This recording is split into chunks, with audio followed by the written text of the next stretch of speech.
You are now listening to Conscientization 101, an online magazine combining reflection, music, and action through independent media. It's very important to be with conscious African women and men. And I'm very excited to see Conscientization 101, to see Sister Zari there and the brother James, and to see that you have started an organization to conscientize the world, especially African people, about what's really going on in this world. Conscientization 101. A lot of these people right now in this conscious, so-called conscious movement, they're not actually living in that lifestyle. Fakers. That's why, obviously yourself, we're on the same sort of frequency. That's why you're listening to the same things I'm listening to, because we're sharing that same sort of thought. We want the same sort of things, and a lot of people don't want the same sort of things. Even yourself, what you're doing now is for the people. So everything is people-based. Globally conscientizing. What's making me proud of what this kind of connection here is that, no matter what is said, no matter what is done, you leave listening to our music with a feeling. The same way we're going to leave this conversation with a feeling. And that is the most important thing for I and I, the vibe and the energy and the feeling that you leave with, because you might not remember every lyric, but you're going to remember the feeling. So that's really important, and that's what I'm getting from what you're doing.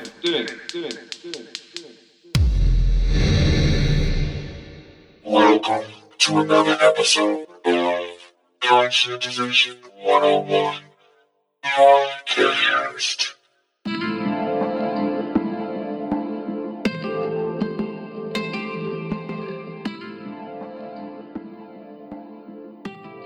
Welcome everyone to another episode of the Conscientization 101 Podcast.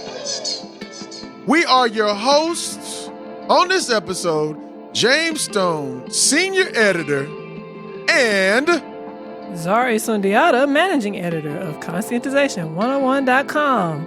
all right, this is the first episode of the year, again, based on the Gregorian calendar. We talked about that last episode with the revival of Cyclonius on the last episode, because it was the last episode, the revival part 2. Go check that out. It was episodes 41 and 42. Go check that out if you have not. But that was the last episode according to the Gregorian calendar. I say Gregorian, it's Gregorian. Jeez, Gregorian. Yeah, you see, I'm so rebellious. I don't even speak correct English all the time. It's just natural, right? Yeah. It's natural. It's just so African in here, baby.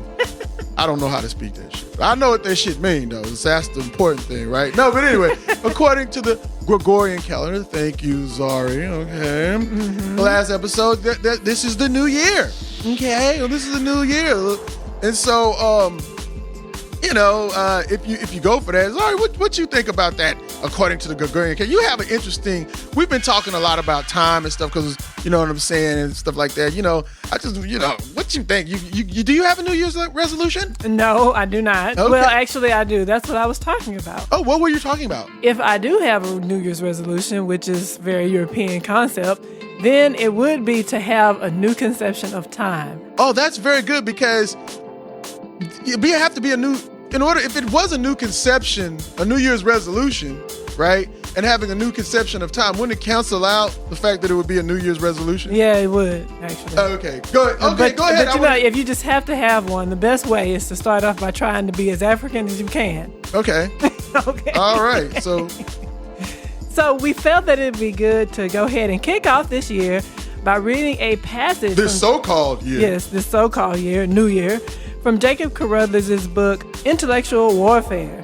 And his observation is something that we just wanted to bring up, because we should all be thinking about this so-called New Year, because the concept of time really guides your actions, it guides how you organize, it guides your relationships. So if there's anything new that you're going to do this year, start thinking about how the time that we're all trapped in is really from the Europeans' imagination. Yeah, and it's done that way not because of the evil diabolicalness. It's all a perspective of imposition and power and hegemony. That's why you do that. And so once you start to conceive of time in a different way, you start conceiving of other things and sovereignty, because you only conceive of time because it fits your imposition, it fits your economy, political economy, it fits the Europeans' concept of sovereignty and nationality. That's why. So I don't want to get people to say, okay, I done switched time, now I can keep going back to work. See, they celebrate the new year. I don't. I got a conception of time. No, that's why this is called Conscientization 101, not just I'm conscious 101. Okay, because you can still be aware of stuff and not do shit. See, that's why it's conscientization. That's why Nkrumah wrote conscientism. That's why Paulo Freire called it conscientization. Okay, I'm tired of people saying I'm awake and then you just go back and do the same shit. Okay, but I'm sorry to interrupt. Well, yeah, because you can go to work, right? But you need to have a different relationship to your job. Exactly. And also, even as we say I say you can go to, even the conception of work, right? How we conceive of work. Well, what we do for ourselves is not considered work. It's considered chores, right? Exactly. But when you got a job for the white man, I got to go to work. I got to go to work. I got to go to work. This is real work. You know what I'm saying? But back to Jacob Carruthers. I'm sorry I interrupted. No, that's quite all right. Cool. So I'm going to read the passage. It's on page 261, and it is the section where entitled Notes on What We Should Teach Our Youth, or Africanizing the Curriculum. If we accept the premise that the present-day education of our youth both de-educates and miseducates them, we then should examine carefully what is taught in the schools and strive carefully to supplement, augment, repudiate, or reject those teachings that continue to drive Black people mad. But most urgently, we really have no alternative but to Africanize the curriculum. To begin with, we need to establish new time and space orientations. One may say that Black people are forced to live in white time. This is indeed ironic when we consider that the operational definition of time, which is used in today's world, was given to the Westerners by the Africans of the Great Nile Valley civilization. Observe the 365-day year came from Egypt and has endured and replaced all other types of years. The same is true of the 24-hour day divided into 12 hours of daylight and 12 hours of night.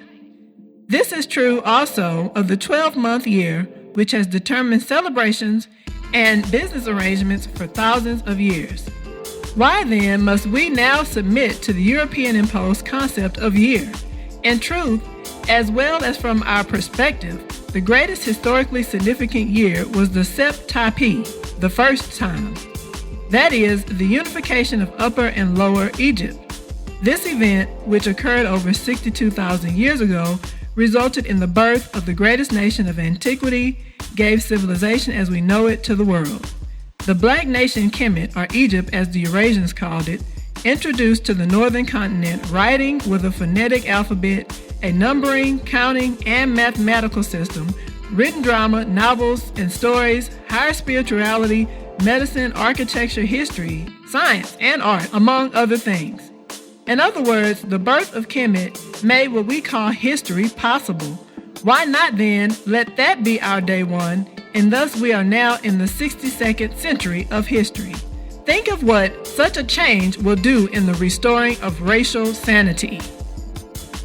Yes. I think that's a very important quote in terms of like when he says like racial sanity, nationalistic sanity, because African people are a nation. You know what I'm saying? The concept, you may use the term interchangeably as like race or whatever, but we have to think of ourselves as a nation of people with different ethnic groups within the nation. See, that's what happens when you define power to define reality to meet your conceptions for your benefit and for your engenderment and fortification. You see what I'm saying? Because we take the nation state as universal, and that shit was created I think it was the 17th or 15th century, because it was created with the rise of capitalism.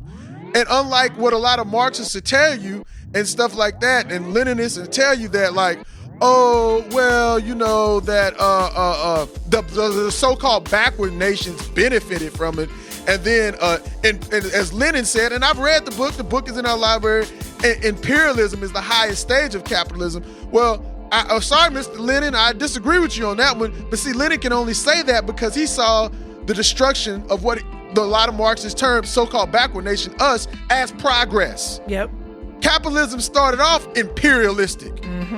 But you see, the way the European moves is that how can you start off imperialistic? Because to be imperialistic, you have to destroy nations. And they doing psychological warfare, even your big good friends, the Marxists, right? Because they saying you wasn't really a nation. You were just a bunch of backward niggas. You see that you got to know this stuff. A bunch of disparate tribes. You're a bunch of disparate tribes, and that it describes the Anglo-Saxons, not us. You know what I'm saying? If you ever look at the British, right, how they try to project backwards, if you ever notice, they always when they start talking about Rome, it's always actors with a British accent. Ain't that some shit? Yes. You see what I'm saying? Because they marked their civilization coming to being with Greece and Rome, Greco-Roman. But where did Greece get their inspiration from? Not where did they got it from Egypt. And I don't want to say they stole it, because people say, well, they stole it. No, they didn't steal all that buggery shit from us that they was doing. Exactly. Okay? They just took the knowledge and put it to their cultural bent. That's what we got to understand. You incorporate knowledge from all over the world, because we are a people of the world, but you put it to use for your cultural values, and that's what they like to do. They like to do. They the ones into all that freaky stuff. Okay, y'all know y'all remember Clash of the Titans if you was a little kid like me in the '80s. Okay, what Big Frizzle? Raised in the 80s, where the black bread dies in the beginning of the movie. You gon' lose me, I beg a man rape me. I was a growing black boy, I needed positive visuals to stimulate me. Eurocentric pagans. If it wasn't for my Rasta daddy, wouldn't know about Africa, I praise him. Yes, no amen. When I was growing up, TV showed me hungry children in Africa need saving. The irony of trying to PE dehumanization, that's your occupation. Babylon nation, called Stockholm Syndrome from colonization. Why don't you report that fact? Because raised in the 80s, right? And so, but they got Cassiopeia and Princess Andromeda. These is the Greeks said these was the king, this was the queen and the princess from Ethiopia. But if you look at the 1981 movie with Harry Hamlin, you know, it's a cracker woman. But they gotta do that. Don't expect for them, oh, why they get us wrong? Because it's imposition. And it wasn't that the Greeks were any less racial, it's just they knew the importance of the African woman, and that's what they said. But they'll just switch it up on you. You see what I'm saying? But also, you got to incorporate the knowledge to get what you got to do back. That's why we got to understand the conception of time. So you mean to tell me that you really think we in 2018 years? Yes. Come on The now. Earth has been here for millions of years, so we know that's not correct. So whose conception of time are we on? Yeah. Do you see what I'm saying? And that's all I want to say. And, you know, now I ain't saying they don't be stealing. You know what I'm saying? I said, but all I'm saying is, when you have a culture of extraction, which is Western culture, hell, I know how y'all, when we say, that nigga stole something from me. No, you got to say, that nigga white folks from me. There you go. That nigga Western me. There you go, from me. You know, something. But thank you, Sister Zari, for that. And we will be linking to Jacob Carella's books in the show notes. I thank you for that conception of time. We don't want to belabor the point, but we thought that was a good segue into what this episode is going to be about. And let me get into that right now.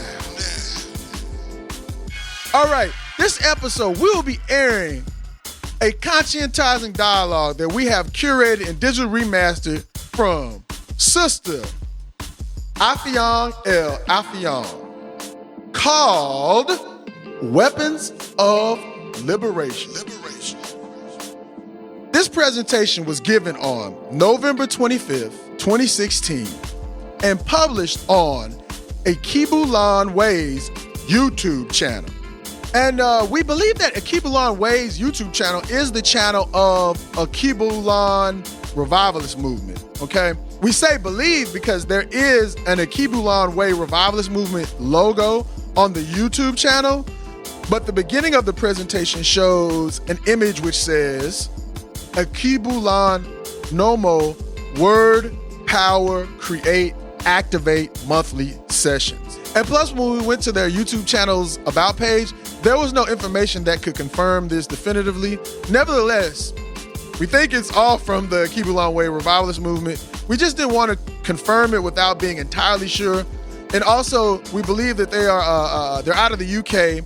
And while we haven't had the chance to check out all their content, it does look very interesting. It looks very dope, well put together, and we will be checking it out very soon. And so thank you guys for putting this, having Sister Affiong, and sharing it with the world. And if any of you in the listening audience knows more, please drop us a line. Don't hesitate to drop us a line about the Keep It Long Way revivalist movement. Okay? Appreciate that. Now, we're going to talk to you more about this Sister Affiong L. Affiong. Okay? All right, so we first heard about this dynamic revolutionary sister on the July 12, 2014 airing of Freedom Now. And Freedom Now is a show we used to listen to out of Los Angeles, California, that was hosted by the late Dedan Kimati on KPFK 90.7 FM, a Pacifica station. And when we heard her, we were like, man, this sister is really on point. Exactly. I mean, you got to remember, and Zari, I know you remember this. This was like 2014. Uh-huh. And this was when people was still, and they still do, licking Obama's dirty drawers. Mm-hmm. Tastes like chocolate. Dirty drawers. Yes. This is Hershey? And so our litmus test at the time, and it still is as a criteria for listening to any person speak, was that they didn't substitute reactionary nationalistic emoting as revolutionary theory. Translation. Let me give you a translation of that. Do the people we listen to and talk to recognize Obama as neo-colonialism? Hell, do they know what neo-colonialism is? Mm-hmm. Exactly. Sister Affiong not only did that, but she was able to provide a revolutionary vision for our people. As we always like to point out on this show, one should never define their political ideology based on what they are against. No, but what should they base that on, Zari? What they are for. As she affirmed what we need to be for, she also explicitly and accurately stated that Obama and his supporters wanted to take part in the system created by the colonizers. She painstakingly described them as sycophants. There go them Hershey drawers again they was licking. Who only see a way of existence through supposedly the universal, right? The supposedly universal institutions created by the colonizers. Yeah, that's why y'all got happy it was a Negro in the White House. Yep. The White House. Mm-hmm. God damn. For real, it's that simple, right? Sometimes shit do be that simple, right? It is. Mm-hmm. Anyway, to many, Obama represented a neo-colonial fulfillment of a Negroid version of Francis Fukuyama. I know if y'all familiar with this reactionary's work, you know, he said it was the end of history. No, Negro said, we have arrived at the end of Negro history. We have transcended into the universal Western civilization. We's be American now. Man, these Negroes, boy, I tell you. Anyway, as we did more research on the sister, you know, saw more videos of her speaking, and at the time we were gearing up to launch Conscientization 101, and we was like, man, we got to have her on the show. You remember, Zara? We was like, we got to get her on the show. Yeah, we looked far and wide. We looked far and wide. And what are some of the things we did to try to contact the sister? Zara, yeah, I actually called and emailed Brother Dedan to see if we could get her contact information, but we didn't have any luck and in either way. And then unfortunately, Brother Dedan passed away. So to this day, we are still looking to have her on the show. That's right. So, hey, any of y'all know, put her in contact. We'll have her on the show ASAP. Yep. And if you listen to the very first episode of Conscientization 101, we play an excerpt from one of her presentations at the end of that episode. So, I mean, you know, that's how, you know, this is powerful. And if you look, we also had that same presentation on our site in our video section. So, all right, we want to give you a little bit more info about Sister Affiong L. Affiong. We were able to curate this vitae from our late brother Dedan Kimati's show, Freedom Now. This vitae appeared on the show back on the episode that she was on back in 2014. Born in Nigeria, Affiong's political life began as a student activist at the University of Ibadan, where she graduated with a BSc honors degree in political science. She obtained a second degree in law from the University of Lagos, where she developed her work as a student leader and political organizer in the Students' Representative Council and the National Association of Nigerian Students, the umbrella organization of the student movement. A delegate to the 1984 Senate of the National Association of Nigerian Students Assembly at Ahmadu Bello University, Zaria, she was arrested and incarcerated with other student leaders by the military government for challenging and mobilizing mass support against the regime's attempts to coerce and ban the vibrant and independent student union movement. Forced into exile, Affiong relocated to London in 1990, where she organized as a frontline campaigner in the UK-based pro-democracy movement against military dictatorship in Africa, and the struggle to return Nigeria and other African nations to democratic rule in the 90s. She worked within the Black community in London as a grassroots campaigner and national advocate on immigration, reparations, race relations, and amnesty for unregistered migrants. Within the British human rights community, she actively campaigned against Western-backed anti-people regimes in Africa, Shell's exploitation of the Niger Delta, and Britain's financing of the deadly arms trade. On a Pan-African level, she mobilized to bring contemporary struggles for African liberation on the continent into the public domain and political agenda in Europe as a leading activist and organizer of the African Liberation Support Campaign. In 1998, Affiong moved to Accra to head the Africa Secretariat of the Jubilee 2000 Coalition, a global campaign against third world debt slavery, working to expose the role of Western financial institutions in Africa's economic crisis and advocate for the unconditional cancellation of the so-called debt. The Jubilee Africa campaign also called for the repudiation of these odious debts by African governments and reparations for the atrocities of slavery and colonialism.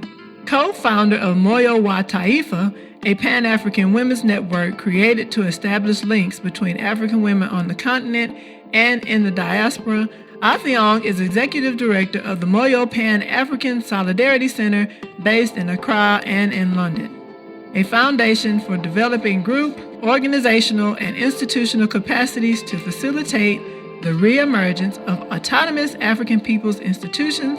The center promotes awareness and knowledge on the wealthy legacy of Africa's contribution to world history and human development.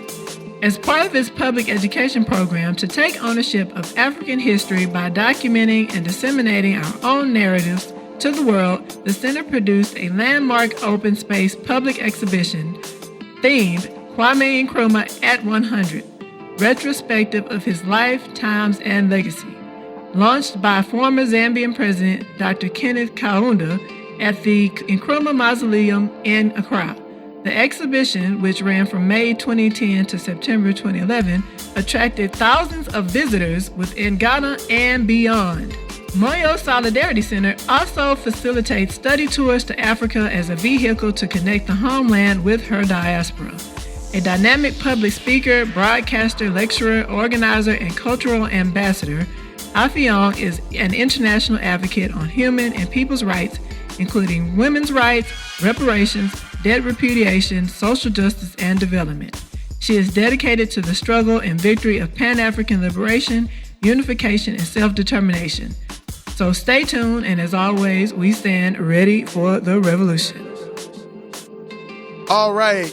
That was the bio written by Brother Dedan Kamate. And he always would end when he read anything or read a show or read a bio like that with "Ready for a Revolution," as that was the saying from the All African People's Revolutionary Party, which he was a member of. We don't know if he was a member of it at the time of his death, but we do believe, if we recall correctly, that he was a member of that at one point in time in his life. Now, let's get into what Sister Affiong will be discussing in this Weapons of Liberation presentation. Mysticism posing as a revolutionary practice, the use of history as a form of escapism as opposed to conscientization, Power as the ultimate goal of the colonized as opposed to acceptance, assimilation, i.e. fighting against racism. Importance of African identity. Neocolonialism. Organizing from below instead of top down. Language as a political weapon, i.e. slave versus enslaved, and much more. All right, before we get started, we also wanted to continue to emphasize why we started curating dialogues such as these. We're in the era of net neutrality being jeopardized. Some of these talks may be deemed inappropriate and snatched off YouTube, and we need to preserve our history, not for nostalgia's sake, but also as blueprints to help inform and guide our action towards the development of decolonized sovereignty. And that's what I said, decolonized sovereignty. I came up with that shit. Right now, we got us a colonial sovereignty. Same old, I'm free because I think I'm free. bullshit. Then you go and say some shit like, I got to teach my kids to sell themselves for a job so they can be economically independent. And so when they grow up, they can buy Christmas presents for their kids. Woo! That's the most important thing, right? that is the most important thing. They can dress up like little European mythological creatures called elves and shit. And Santa Claus is a fucking bore, okay? A perverted boy because he want kids to sit on his lap. You want kids to, well, that's kind of superfluous, right? He's a I boy. know, right? He's a boy. That's all you got. That's all you gotta really know. So y'all take your kids to Santa Claus. Yep. Why don't y'all ask about Zwarte Piet? Yep. That the boys be marching around. They don't never have Zwarte Piet at them Yeah. little things where the kids take pictures. And I just wanted to say, hey man, y'all be talking about African liberation, freedom, sovereignty. I say sovereignty because sovereign, you have sovereign reign. You do what you want. Because when you say liberation, a Negro say, I can go eat a piece of chicken. I can go get some pizza. Now I can date that white woman. I'm free. That's what Negro told me. I don't know. I got 2 white girlfriends. I'm free. Yeah, I know who you are. Anyway, I say all that to say this because y'all be saying you want your freedom and all this, but it don't cost you nothing not to celebrate Christmas, to celebrate their holidays. Ain't nothing gonna happen to you. You ain't even you ain't doing no protesting, holding up no signs. Ain't nobody gonna beat you on it. Actually, you gonna have more money in your pocket. But I still see some of y'all say, oh yeah, that's right, brother. Oh, I went and bought a Christmas tree and shit. Oh, I don't want my kids to feel like they different. God damn it, in case you ain't got the memo, your kids They is are different. different. But you gonna be the little princess and shit? That's what your kids gonna be? You gonna make your boys little princesses. That's what it seems like nowadays. With your skinny jeans on and shit. Now, I know what y'all doing. But also, we tend to believe in the Horatio Algiers hype that we can just work really hard and see the fruits of our labor. And what I mean is people still think YouTube is some form of democratic meritocracy or some shit like that. That people all running around trying to get noticed. You know what I'm saying? Man, YouTube pushes the content they want you to see. And as I alluded to earlier, they're going to start blocking shit that they deem inappropriate. That's why we got to organize our own content, and we use our power to decide what to include or what to exclude. You feel me? So YouTube is not a public resource held in common. It's privately held. And also, listen to the name of the shit. YouTube.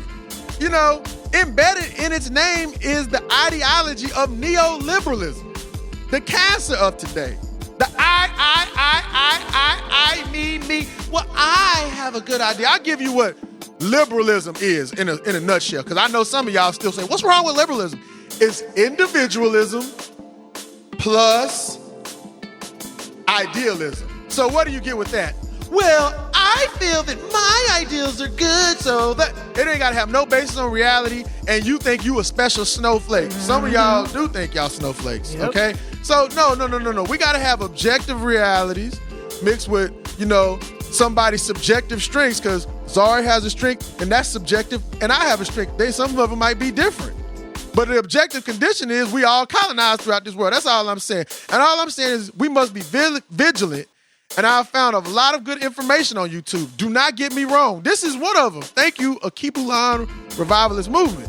But we shouldn't be too dependent on resources we don't own and control. That's the impetus behind us curating these dialogues. And I also want to say, this is a quick anecdote, and this goes right along with it. Brother Daydon, on KPFK, you know, the catalog of all the stuff that he has since it was on KPFK, it's gone. Because we would have played Daydon reading out Sister Affiong's bio, but it's gone now. Mm-hmm. And he used to always have beef with them because they would do some little fuckboy shit and all this little punk shit. Mm-hmm. And Daydon would call them out on the radio station, right? Yep. You know what I'm saying? But now all the catalog is gone, and that brother had a whole bunch of good information you can learn from. So we got to know, you know what I'm saying? Be vigilant. That's why we want to curate these things. We preserve it, we hold it, and then we build that on a wider scale. So now, before we get into the show, we're going to read another quote from Jacob Carruthers, because one of the things that's so important is one of the things that we mentioned that Affiong L is going to talk about, the African identity. So, Zari, go ahead and set that up and then take us into the show. We're going to take us into the show. Just go ahead, Sister Zari. So this is a quote that Jacob Carruthers put in the book from Edward Blyden.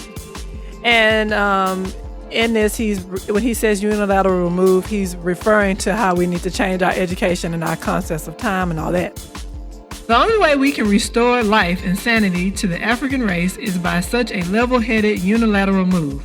The major thrust of our educational efforts is to restore to health a strong, positive African personality. I close with a statement Edward Blyden made regarding African personality. It is sad to think that there are some Africans, especially among those who have enjoyed the advantages of foreign training, who are blind enough to the radical facts of humanity as to say, let us do away with the sentiment of race. Let us do away with our African personality and be lost, if possible, in another race. This is as wise or philosophical as to say, let us do away with gravitation, with heat and cold, and sunshine and rain. Of course, the other race in which these persons would be absorbed is the dominant race, before which, in cringing self-surrender and ignoble self-suppression, they lie in prostrate admiration. Some are really in earnest, honestly thinking that by such means they will rise to the cloudless elevation of Olympus or reach the sublime heights of Parnassus. But the verdict of spectators is that they qualify themselves for Bedlam. There is only then one fatal influence against all this teaching, and that is the whole course of nature. Preach this doctrine as much as you like. No one will do it, for no one can do it. For when you have done away with your personality, you have done away with yourselves. Your place has been assigned you in the universe as Africans, and there is no room for you as anything else. And on that note, we begin Weapons of Liberation from Sister Affiong L. Affiong. Going forward, you know, I used to hear about the Matrix, you know. I'm not a movie person. I like the theater, and not necessarily movies, just because I'm not necessarily in one place, you know. I don't sit down for a long time. So if I'm traveling, obviously you're forced to sit down, you know, 6-7 hours on the plane, yes. So I'm caged in. So I watch stuff when I'm traveling. So I watched The Matrix for the first time. I really watched it. I thought, wow, it's really true. You know, who hasn't watched The Matrix?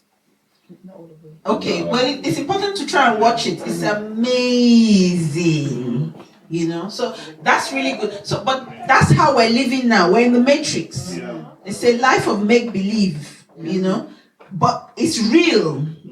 You know, they've made us. We are the Matrix, you know. It's illusion. It's magic. You know, you watch The Magician. I just watched the other one the other day. He just coughed out a toad, a frog. From, you know, I don't know how that works out, but he did. Okay. So that's that.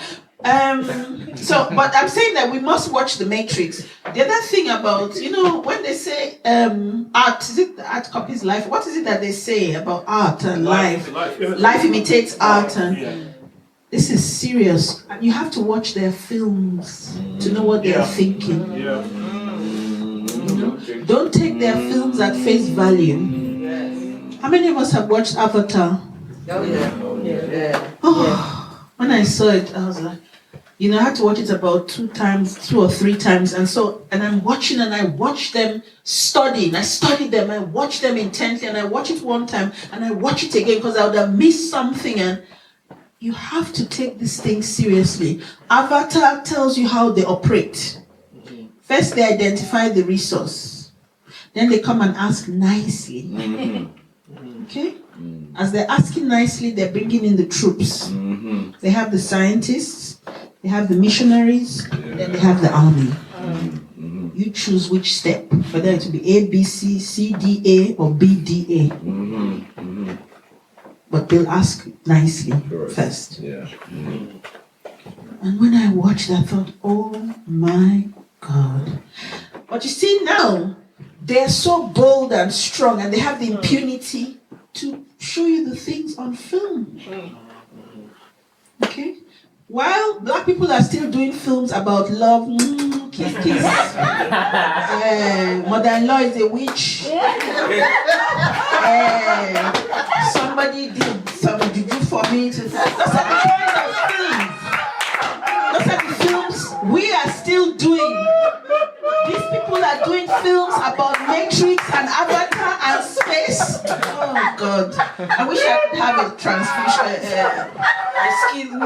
What's his name? Michael Jackson and I we had the same agenda, If I had money to change, honestly, I'll run away from all of you. I just get so fed up. Oh God! So on one trip you're watching Avatar. On the other trip, you're waiting for the wicked mother-in-law. I said, what kind of life is this? Do we live on the same planet? Anyway, let's leave that.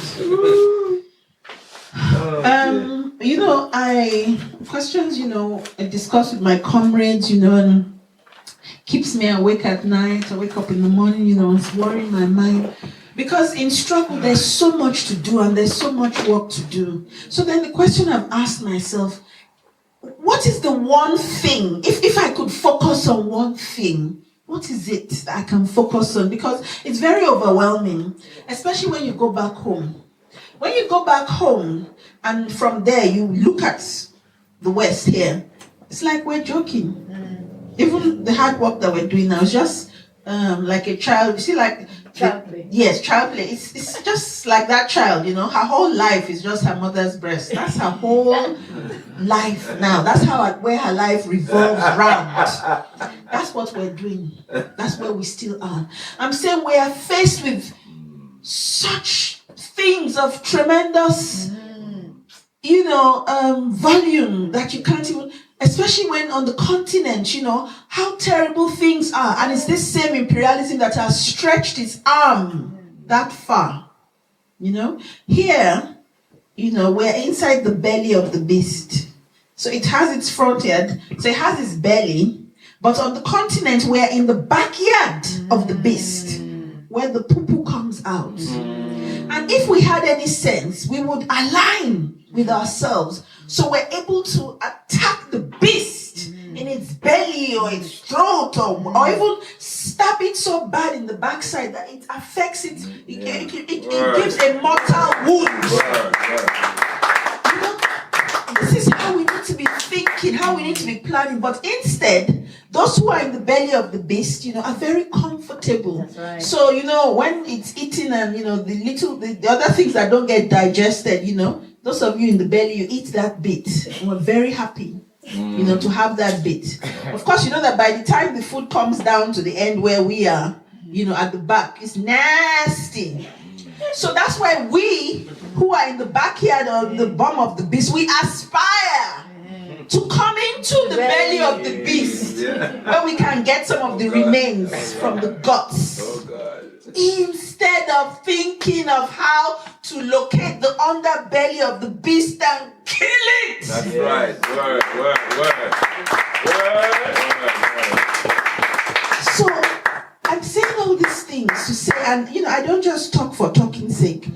Everybody must try to say, where am I in the picture of African liberation? This is the question every individual must ask themselves. What is my role? Where am I located in this picture? For example, what is my mission in this struggle for African liberation? Because each and every one of us, we have a mission. We have a reason for being. We have work to do, each and every one of us. Don't think anybody has more skills or is better, is more articulate, or is cleverer than the other. It's not true. The skills you have could even be 10 times more advanced than what somebody like me has.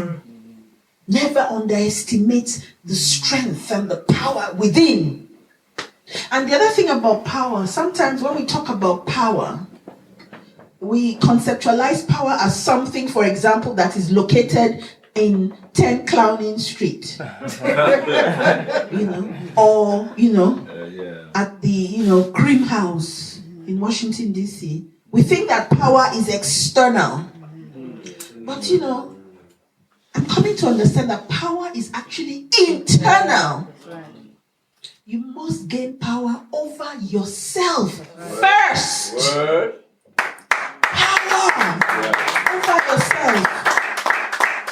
So when we start little things, like returning their names to them.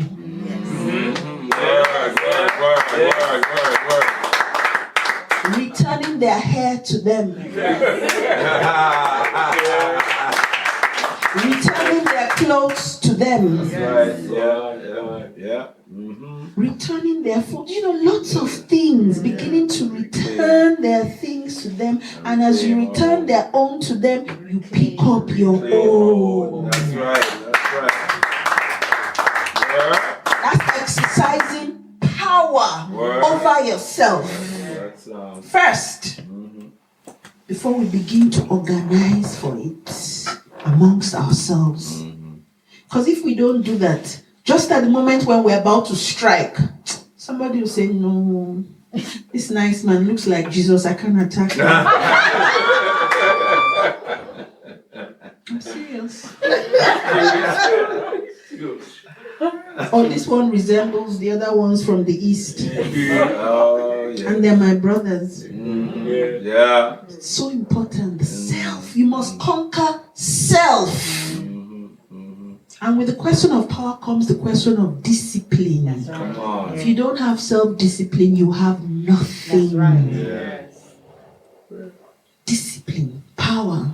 So I was saying that, I asked myself, what is the one thing I can concentrate on? Because it's overwhelming.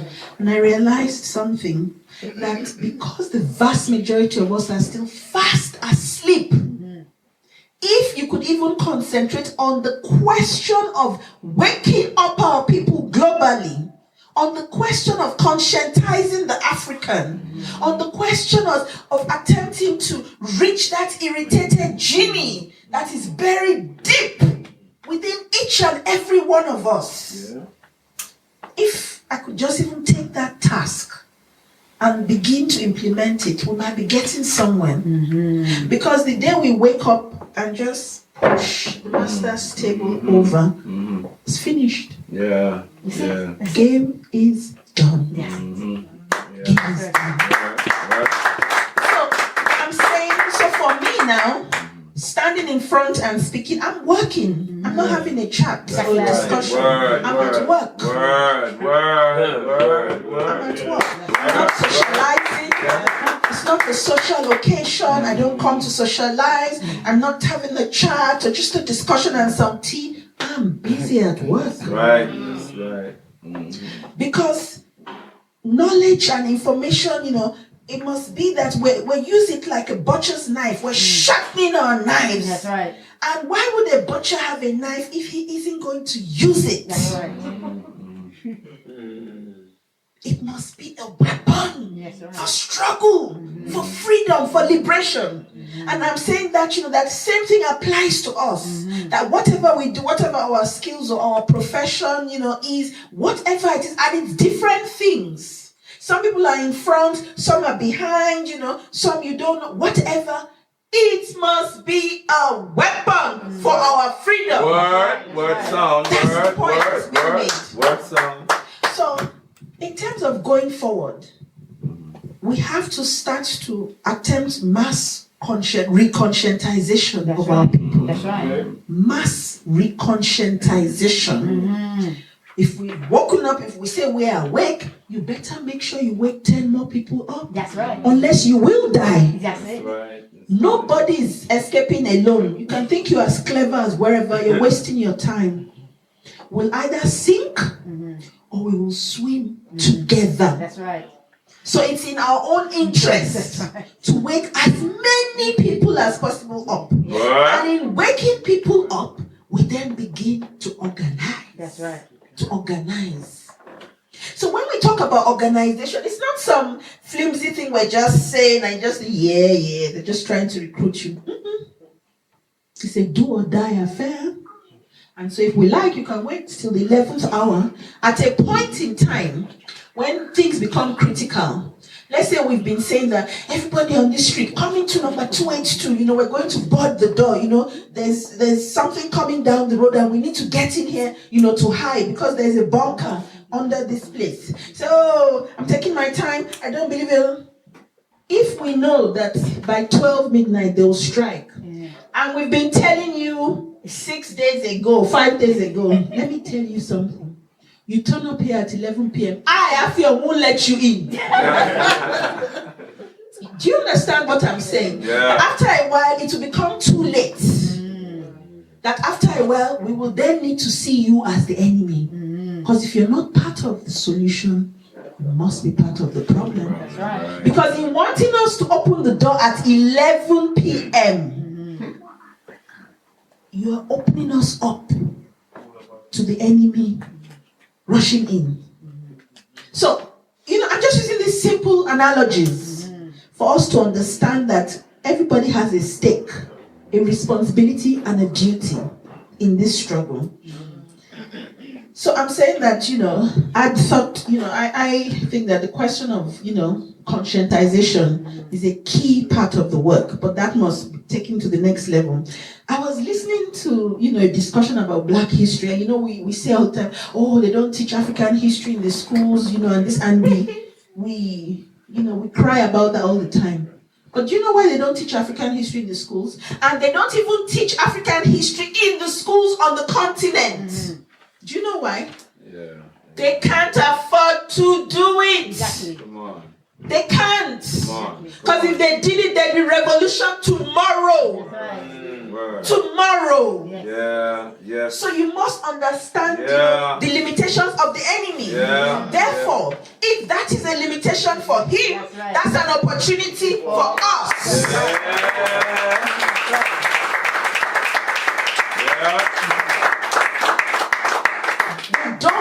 They don't not teach it because they don't want to, and they don't want to educate you like a lot of us think.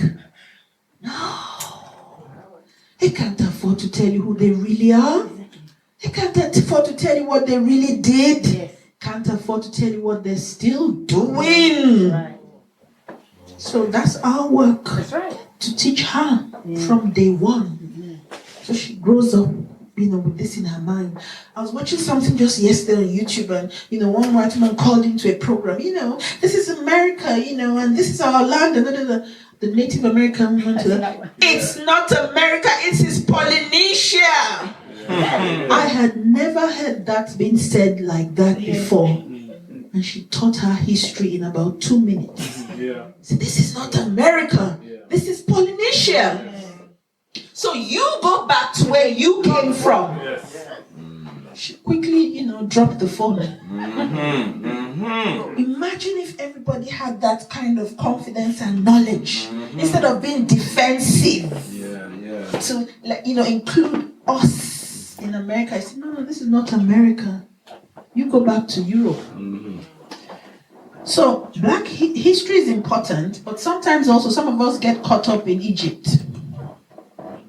And we go back into Egypt and we just want to stay there because the pyramids they're warm and they're comfortable, and they're massive. They can accommodate all of us. So we want to stay there. There's a war being fought today. Use the knowledge of Egypt as part of our armory. But don't go and hide inside the pyramid. Thinking that if you stay there for 3,000 years, by the time you come out, the war would have finished. Imperialism will still be waiting for you. Because some of us are like that. Yeah, black history, black history. I was in a meeting the other day, somebody were talking about spirituality. Say, we use spirituality as a weapon. I said, that's true. So I said, help me out. Say, we chant them down. I said, are you serious? And he was serious. He said, we do that all the time. I don't want to name the order. We chant them down. I feel so tired when I hear things like this. So I explain that spirituality is not a crutch. In Haiti, they use it as a means of mobilization, of revving up the spirit of our people to move into battle. Even if you read their Bible, every time before a war, they bring out the Ark of the Covenant. They use it as a prelude to war. They want to use it and chant. We're jokers, 2016. You want to chant down imperialism. So you see that we live in a world of illusions. There's a fight going on here. Somebody was also challenging us, do you believe in African traditional religion? I'm talking of something, it's question whether I believe in African traditional religion. So I said, what's the point? He said, because you can use it to, I get so tired. But let me leave that. What does black power look like? That's a deep question. When there's black power, Africa is able to rule herself. That's the most important thing. The question of sovereignty over our own homeland. One of the definitions of power is the ability to define reality. That's one of the most basic definitions of power. Right now, imperialism has power. If they decide that by next week Tuesday there'll be, a nuclear bomb or whatever, that's exactly what will happen. If they decide that next month, we won't call it December anymore, we'll call it December, that's exactly what will happen. Yeah, exactly. They have the power to define reality. If they decide that the train stations, you go to the train station and in order to get through, you hit your head 3 times on the barrier. You're laughing? It's true. That's exactly what will happen. That is power. The ability to determine reality. That's right. So, the day that we have power, because black people think we're fighting against Eurocentrism, fighting against racism, that, white people must respect us. I don't give a damn about respect. I'm concerned with power.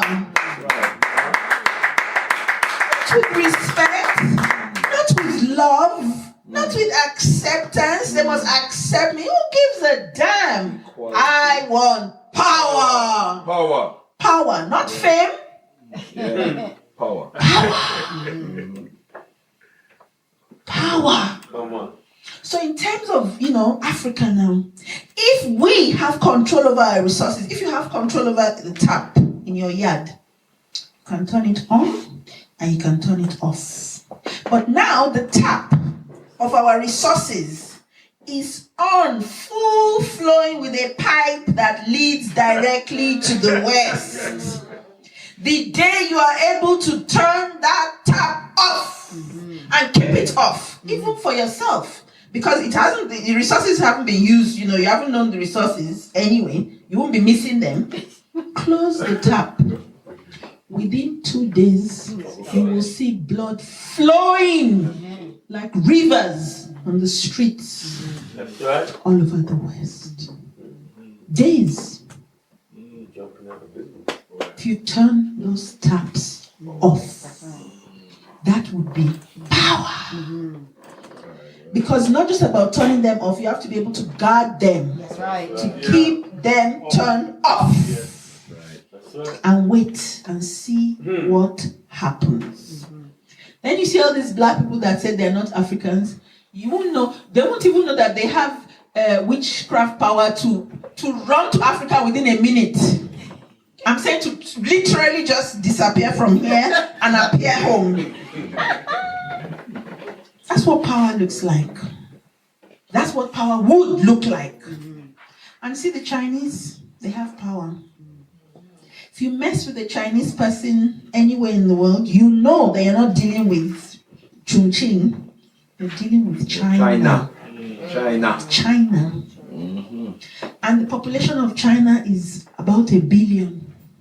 More than that. And yet, more than, yes. And still they've kept themselves as one country. Why? They understand power. That's right. That when you face the Chinese, you face one China. One China. And that's why they fought. You know, they had a civil war. That's right. They locked the whole country down and fought to the death. Yeah.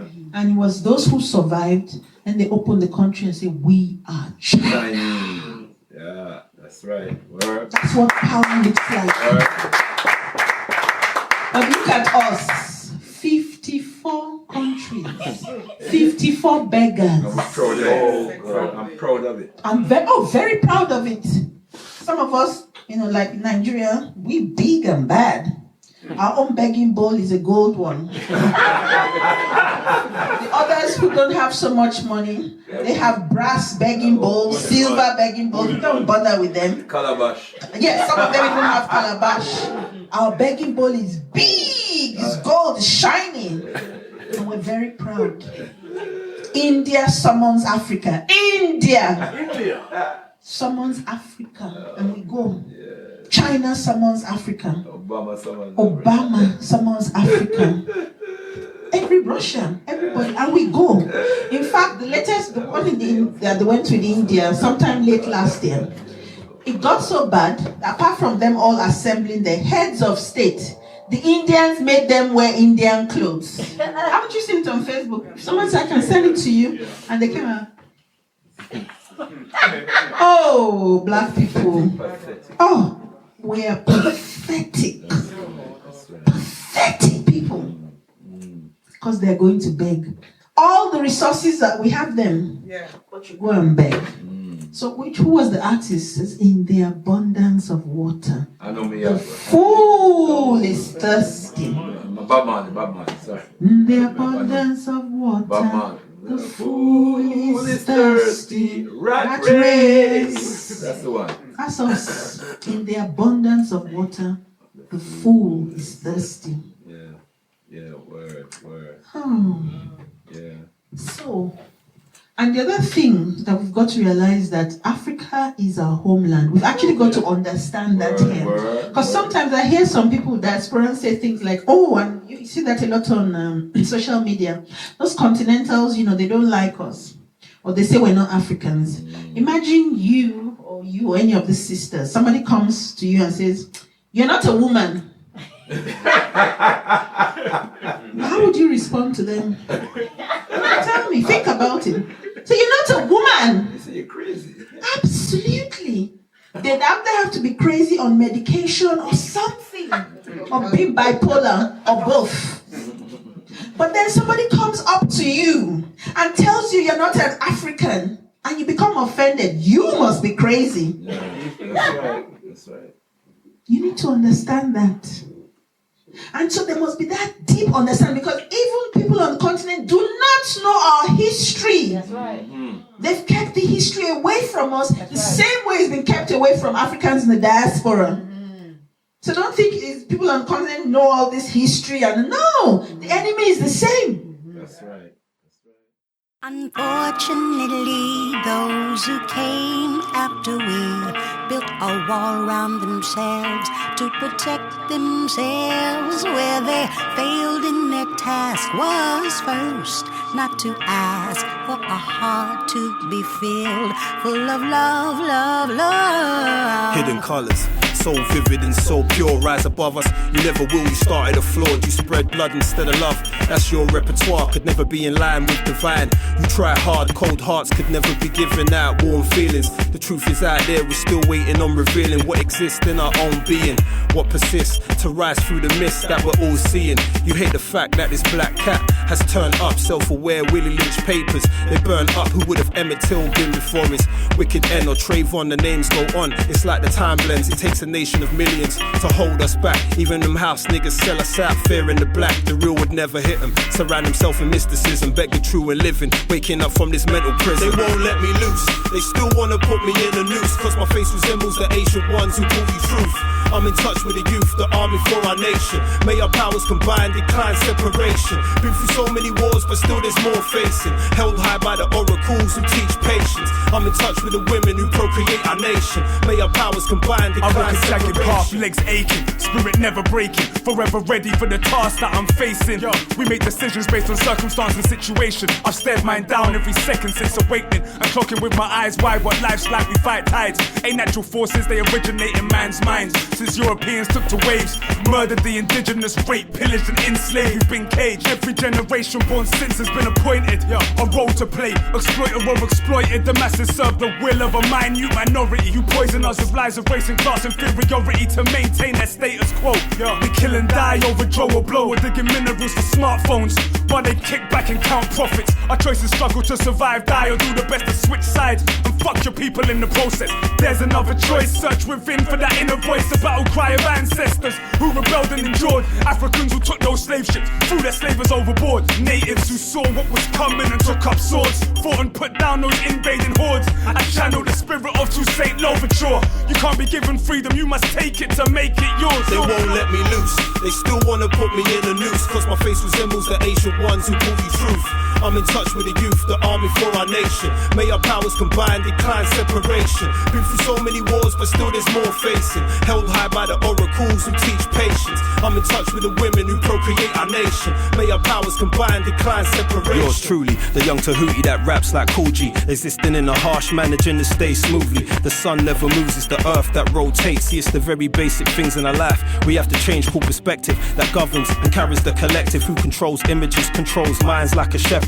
And you're the sheep, some are weak or just asleep. Some are scared to speak, try to teach and reach the peak. We're all judgmental beings. I learned to only judge myself. To purify my lifestyle will really bring me true wealth. Let these words be your benchmark, scriptures laid in digital for the lost souls finding themselves out in the physical. We started off with spirits, yeah, we're here just for the visit. Gather knowledge every single step of journey, constant pivot. The real will never hit them, surround himself in mysticism. I beg the true and living, wake up from this mental prison. They won't let me loose. They still wanna put me in a noose, cause my face resembles the ancient ones who brought you truth.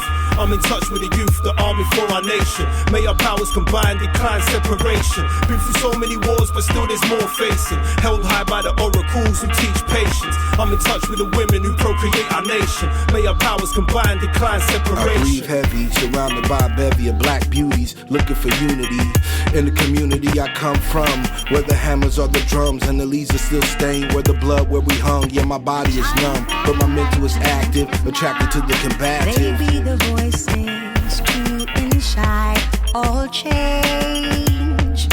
Children awake to the streets to build their case, not by fear of course, but to ensure the course of justice. Lions tell your stories, devour hunters in your path. World to world, this be a tumultuous task. Yeah, American rendition on a panther mission. Yeah, the facts stacked with the Christian black partition. Like apartheid, stand solid with the fortified fortitude. Pro-black is the attitude, joint chiefs join the forces. It's like bosses on the courses, worn in black Cadillacs with the radicals in the back. Plan made with the tag for the people that They won't let me loose. They still wanna put me in a noose, cause my face resembles the ancient ones who brought you truth. I'm in touch with the youth, the army for our nation. May our powers combine, decline separation. Been through so many wars, but still there's more facing. Held high by the oracles who teach patience. I'm in touch with the women who procreate our nation. May our powers combine, decline separation. Unfortunately, those who came after we built a wall round themselves to protect themselves. Where they failed in their task was first not to ask for a heart to be filled full of love, love, love.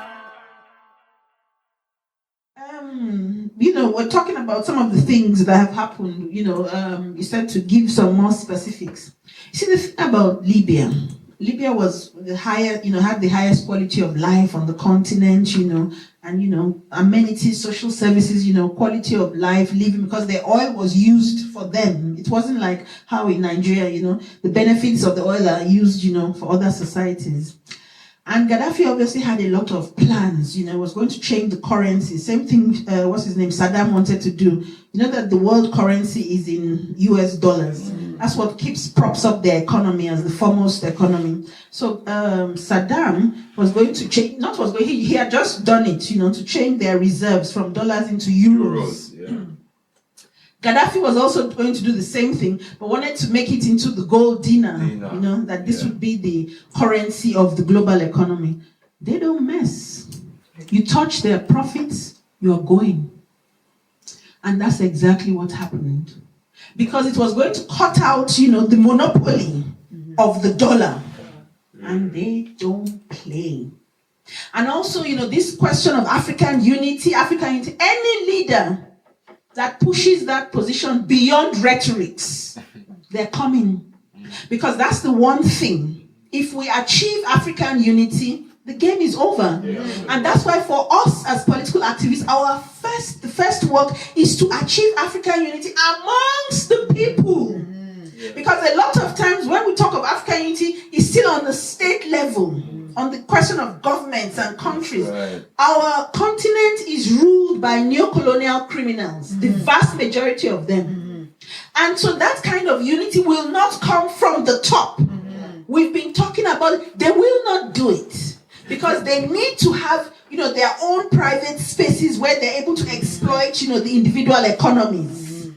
So that unity will have to come from below. When we get to a position when the people are saying, we will unite, we're already united, not we will unite. I'm saying that's the level we need to get to.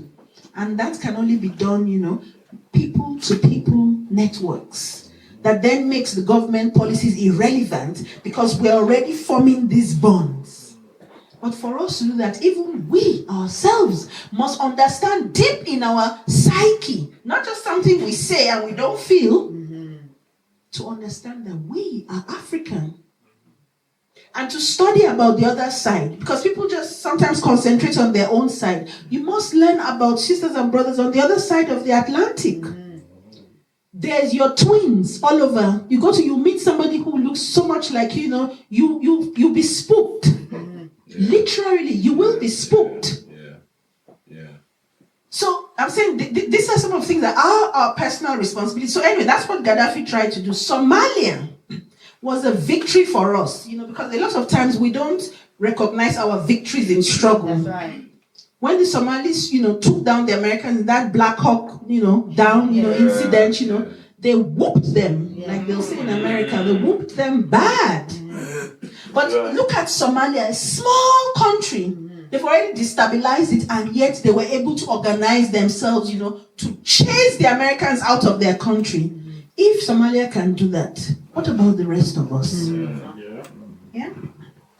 AFRICOM is, people might know it's a military, command. These are things, these questions, this is something that is a whole meeting all of its own.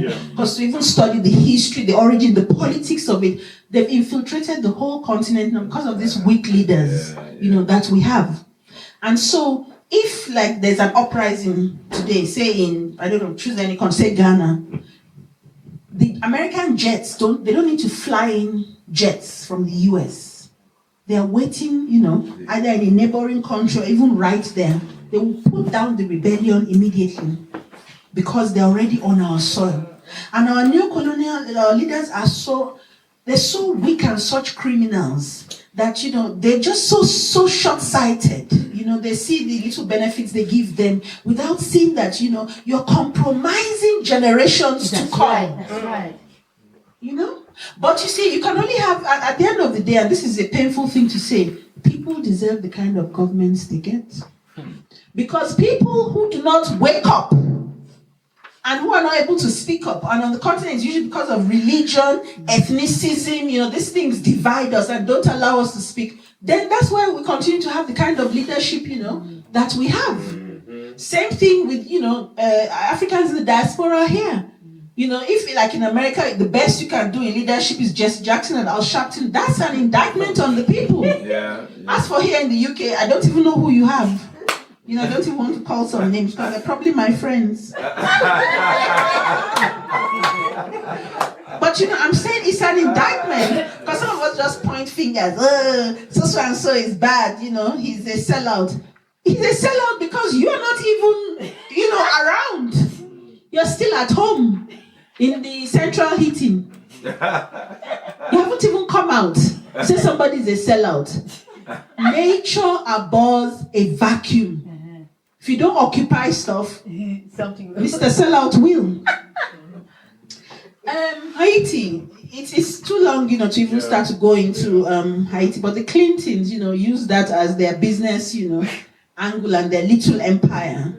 And of course we know the history of Haiti and their glorious history, but the Clintons are just such criminals. That's a whole thing in themselves, in self of their business dealings, in Haiti, which caused, somebody was even said something, they made an analysis which is really interesting. That if an earthquake hits any other country, even Cuba, because they are more organized, they're able to prepare better for it. But the impact of colonialism on Haiti, and colonialism in the sense that it's still continuing, makes it such a situation that any earthquake or any natural disaster has a genocidal impact on places like Haiti. What we're trying to say is that kind of earthquake in Haiti is a colonial earthquake, in the sense that it is due to the disorganization, the state of disorganization of the society, that makes it incapable of organizing itself to prepare, for nature. So then the question is, who are the forces of this colonialism? And the Clintons are, a key aspect, of that. But, it's important that we start to give narratives and analysis from an African, centered point of view, to begin to see the world from our African eyes, not from CNN or BBC, and that we have the capacity to, lay out that narrative. For example, on the continent, when we're speaking, we'll say things like, and we just say it naturally, our colonial masters. We refer to these criminals as our colonial masters.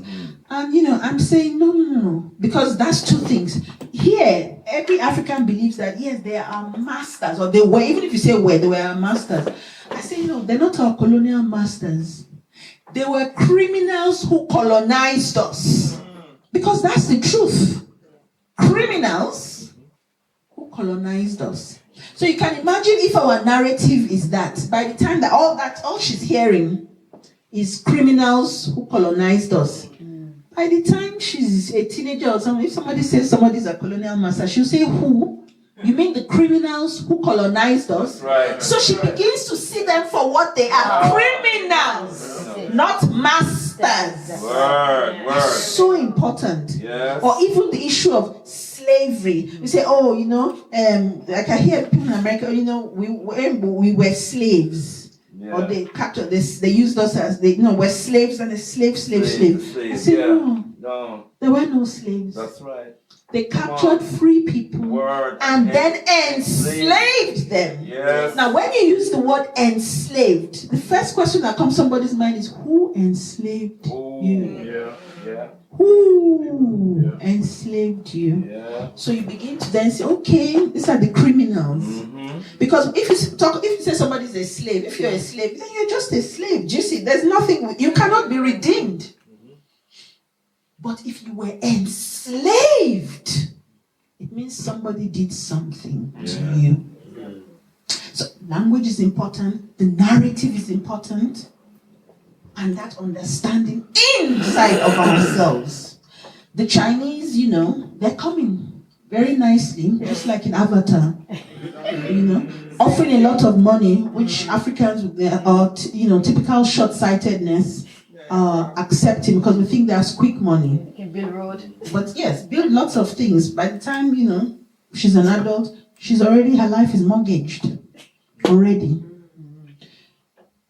But these things are happening because there's a political vacuum. And it's not enough for us to listen to this kind of discussions. We've got to take it to the next level. Yeah. So that remains our eternal challenge and eternal responsibility. Even, whatever we're artists, whatever, we've got to be artists like Fela, like Bob Marley. Yeah. Every single record of Fela is raising an agitation. Right. It's discussing struggle, it's discussing our lives. Yeah. So it's music, you're entertained, but you're also empowered. That's right. And Fela's music empowers us, and it scares to death the oppressors. That's right. In Nigeria, the government hates, Fela's music playing because it's always, condemning them and indicting them, but empowering us. So we need to reproduce artists that empower us. So I'm saying that if as an artist, if that's your skill as an artist, make sure you are a liberation artist. That's right. Don't be a foolishness artist. Because we've got 90% of that now. Clowns. Artistic clowns. Or clowning artists. Whichever one. So, I don't know if I've answered, everything. But, it's a lot of work. But, like they say, the journey of 1,000 miles begins with the first step. Begins with the first step. So the question, when we're living here today is, what will be my own first step? Yes. If it's a first step, it might not necessarily be. And if it isn't, build on whatever it is you are doing or you're involved in. Right. But for you not to be involved anyway in our liberation, you're very much part of the problem. And we cannot afford that. So, and when you're pushing a stone, you might not push it to the final destination, but because you've pushed it from A to B, somebody else comes and pushes it from B to C. Somebody comes C to D. But if you never pushed it from A, the struggle is that much harder. Good evening.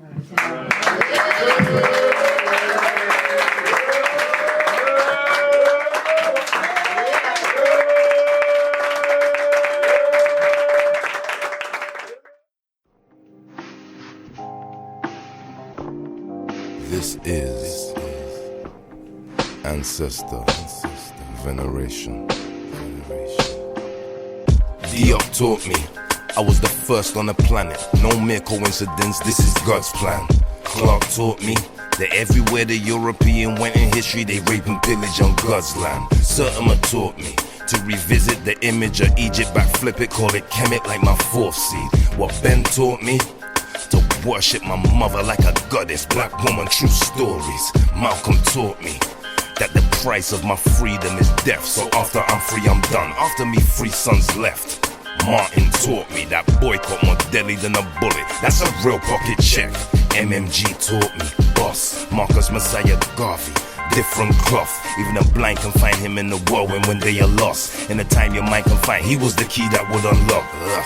Diop taught me. Clark taught me, Van Sertima, Dr. Ben taught me, Malcolm taught me, Martin taught me. I worship the Prophet Garvey in all his glory. Sheikh taught me, Henrik taught me, Ivan taught me, Joseph Buchanan taught me, Detroit Red taught me, Dr. King taught me. I worship the Prophet Garvey in all his glory. Diop taught me, carbon dating would validate my position in nature, as you can all see. Clark taught me, never reject my ancestors. If I do, I'll be rejected by my offspring. Sertima taught me, my ancestors left me specific instructions of who I am and written in stone. Dr. Ben taught me, there's a difference between knowledge and belief. If you can't see, leave it alone. Malcolm taught me, strictly to claim all mine. Be proud, no illegitimate pick me. Martin taught me, that treason against a black king is overlooked, it's so appalling. Marcus Messiah taught me a blueprint for a black business that we can still admire. Black Star Liner, I do this for us, Marcus, I'm a Black Star rhymer. My veneration is timeless. Diop taught me, Clark taught me, Van Sertima, Dr. Ben taught me, Malcolm taught me, Martin taught me. I worship the Prophet Garvey in all his glory. Sheikh taught me, Henrik taught me, Ivan taught me, Joseph Buchanan taught me, Detroit Red taught me, Dr. King taught me. I worship the Prophet Garvey in all his glory.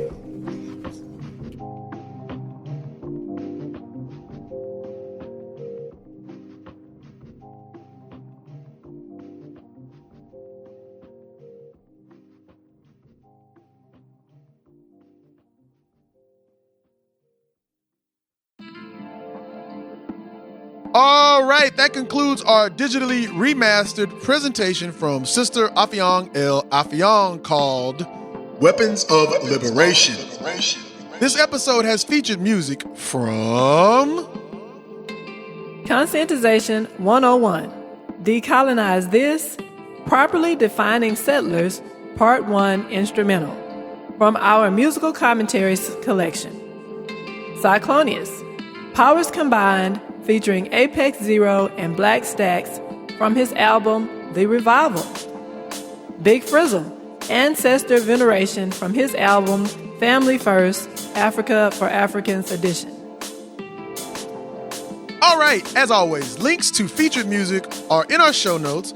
Also, Jacob Carruthers' book, Intellectual Warfare, is also linked to in our show notes, since we did quote from it quite extensively on this episode. And also, you know it's in our library. Those of you who've been on the site and follow the site and support us know that it's in our library. And as you know about our library, that we read every single book in our library. So we ain't just name dropping or doing some follow fashion ting. We actually really go and curate these books. We have read these books. We can have a discussion with anybody, have them on the show about these books. And because we know these books will develop your Conscientization 101. And don't forget, when you visit us at conscientization101.com or c101magazine.com, sign up to our mailing list for exclusive information and downloads. And while you're there, you can visit our store and pick up an unabridged interview, 1 or 2 or 3. Pick up a few musical commentaries and our awesome t-shirt. It's really cool. It's really soft. It's nice. Support 100% independent media so we can continue to learn from each other. Also, don't forget to check us out on Twitter at Conscien1. That's CONSCIEN and the number 1. On Facebook at Conscientization 101 and Instagram at C101 Editors. So, thanks for listening, and thank you, Sister Affiong. Zara, do you want to leave the people with anything before we get out of here? You know, just read as much as you can, learn as much as you can, and stay in tune. Stay in tune and also be the best person you can be. Start with yourself and define yourself based on what you're for, not what you're against, because that's what you can build from. Thank you very much. Thank you for support. Sister Affiong L. Affiong, thank you. We are out.